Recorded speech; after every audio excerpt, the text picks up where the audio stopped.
இல்ல அத்த, எப்படி இருந்தாலும் நம்ம வர்ஷினி இந்த வீட்டு மருமக தானே.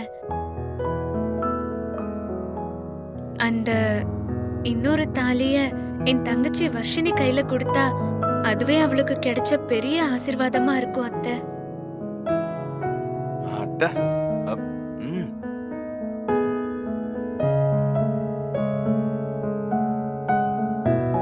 சுபத்ரா, இசை சொல்றது ரொம்ப நல்ல யோசனை தான். இந்த தாலிய வர்ஷினிக்கே கொடுத்துடலாம். ஓகே? பெரிய இவ மாதிரி ஐடியா கொடுக்க வந்துட்டான். இவ தங்கச்சிக்கு இப்ப தாலி ஒண்ணுதான் குறைச்சல். வர்ஷினி, இங்க வாமா. இசை, இந்த தாலிய தாம்பூல தட்டுல வச்சு கொடுமா. சரிங்க அத்த.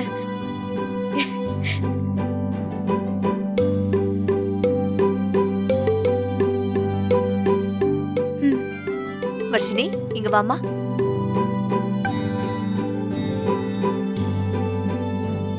சில சூழ்நிலையால உன் கல்யாணம் தள்ளி போகுதே தவிர மத்தபடி நீ என்னைக்குமே இந்த வீட்டோட மருமக தாண்டா. அதுக்கு இந்த சுபத்ரா உத்தரவாதம் கொடுக்கறதுக்காக இந்த தாலிய உன் கையில கொடுக்கறேன், நீ வச்சுக்கோ. வர்ஷினி, வாங்கிக்கோ வர்ஷினி. வாங்கிக்கோமா.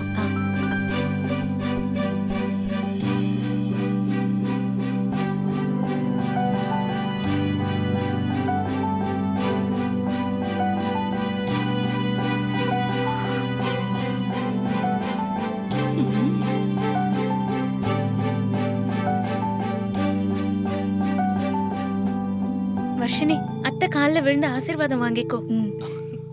என்ன ஆசீர்வாதம் பண்ணுங்க. நல்லா இருமா. நல்லா இருமா. நல்லா இருமா, நல்லா இரு.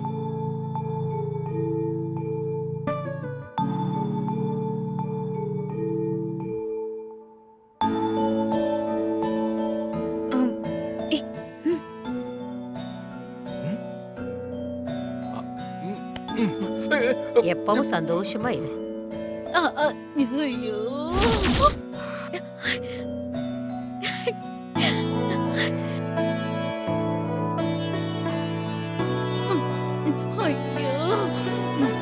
இந்த இசையும் விஷாலும் இருக்காங்களே.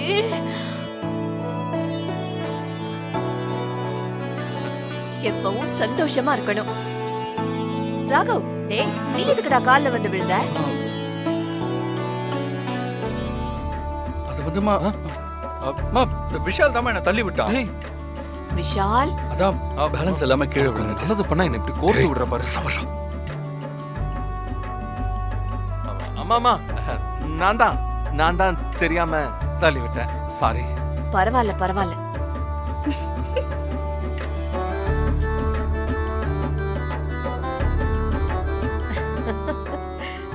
மா, விஷால் தான் இந்த வீட்டையே லைவ்லியா வச்சிருக்காங்கம்மா. ஆமா, உன் தம்பியை நீதான் மெச்சுக்கணும். Thanks brother.